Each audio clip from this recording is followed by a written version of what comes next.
नमस्कार, मैं हूं दिबांजलि मोइत्रा। देश में कोरोना वायरस का कहर इतना है कि लोग इस भयानक बीमारी से खुद को बचा नहीं पा रहे। कोरोना की दूसरी लहर जिस तरह से देश में हाहाकार मचा रही, उसे देखकर कहा जा सकता है कि अगर कुछ सावधानियां नहीं बरती गई तो देश में कोरोना की तीसरी लहर का भी प्रकोप लोगों को झेलना पड़ेगा। ऐसे में अगर बात ग्रहों की चाल की करें तो ये किस ओर इशारा कर रहे हैं? दरअसल शास्त्र में हर राशियों में ग्रहों के गोचर से देश और दुनिया में तरह तरह के रोगों का विस्तार होता है। ऐसे में 14 मई को रात 11:25 पर सूर्य वृषभ राशि में आकर राहु के साथ युति बनाएंगे, जहां पहले से ही शुक्र और बुध का गोचर है। ऐसे में ये गोचर इस महामारी में बड़े बदलाव की ओर इशारा कर रहा है, जिस पर केंद्र सरकार भी सख्त कदम उठा सकती है। जिसके बाद सवाल यह है कि क्या वृषभ राशि में सूर्य और राहु की युति कोरोना पर लगाएगी ब्रेक, या फिर देश में तीसरी लहर लाएगी बड़ा भूचाल? कोरोना से जुड़े हर ग्रह का गणित क्या कुछ कह रहा है, बता रहे हैं ज्योतिषाचार्य दैवज्ञ डॉक्टर श्रीपति त्रिपाठी जी। दोस्तों नमस्कार, मैं हूं डॉक्टर श्रीपति त्रिपाठी। ज्योतिष शास्त्र में मेष से लेकर मीन तक सभी राशियों को मानव शरीर के कुछ अंगों का प्रतिनिधित्व दिया गया है। मेष राशि से सिर, वृष राशि से गला और नाक, मिथुन से कान और श्वास नली, कर्क से फेफड़े, सिंह से हृदय।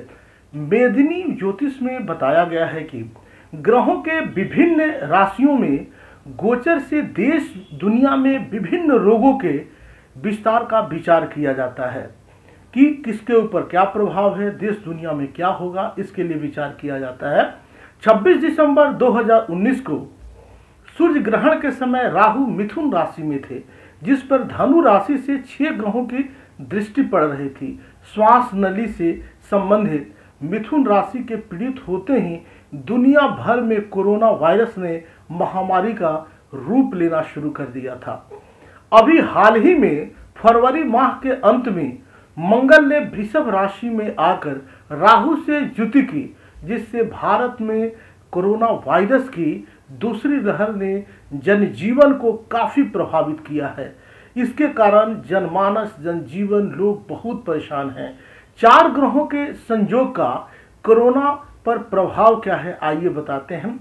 वृषभ राशि गले और नाक से संबंधित है, जहां से यह वायरस सबसे पहले प्रवेश करता है। अब 14 मई रात्रि 11:25 पर सूर्य वृषभ राशि में आकर राहु से युति करेंगे, जहां शुक्र और बुध भी गोचर कर रहे हैं। मिथुन राशि में उस समय मंगल और पहले से चंद्रमा विराजमान होंगे। ऐसे में संभव है कि उस समय कोरोना की दूसरी लहर अपने उफान पर होगी, लोगों को परेशानियां भयंकर देंगे। इस महामारी पर केंद्र सरकार उठा सकती है बेहतर कदम, बड़े कदम। जानिए क्या बदलाव हो रहे हैं ग्रह योग के कारण।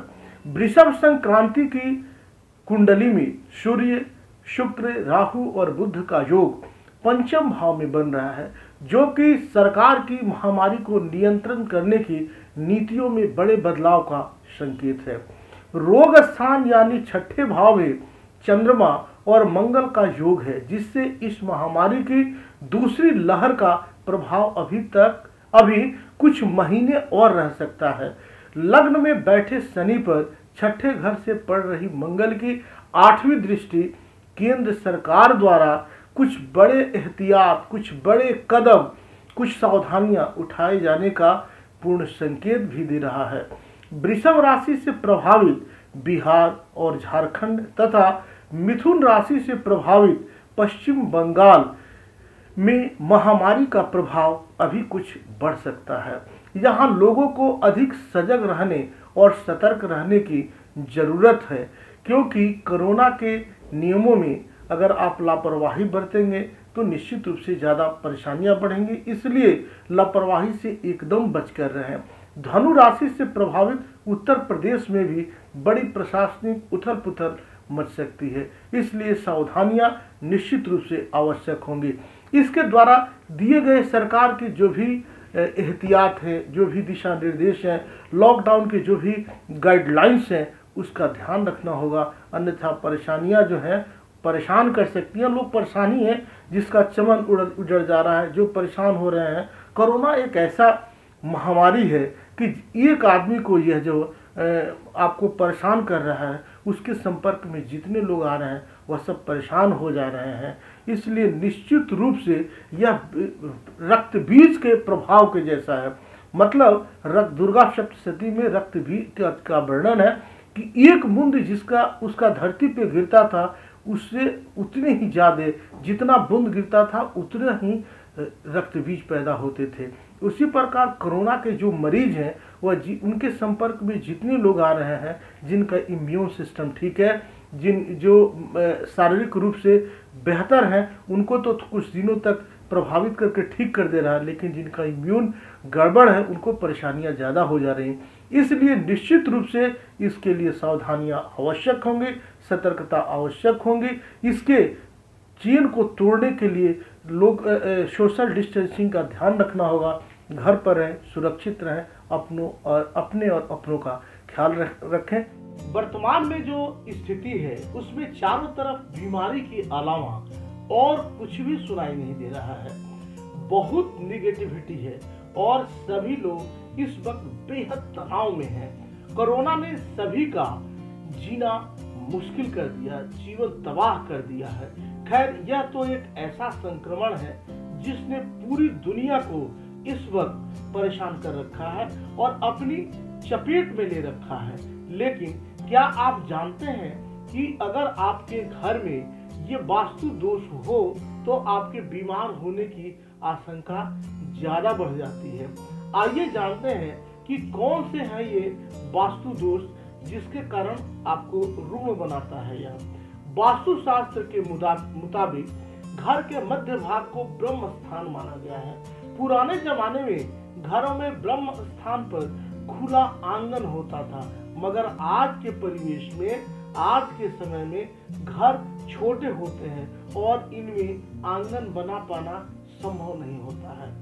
अगर आपके घर में भी खुला आंगन नहीं है तो घर का खुला क्षेत्र उत्तर या पूर्व की तरफ बनवाना चाहिए। इसके साथ ही यह बात भी ध्यान रखें कि घर का ब्रह्म स्थान दबा हुआ नहीं होना चाहिए।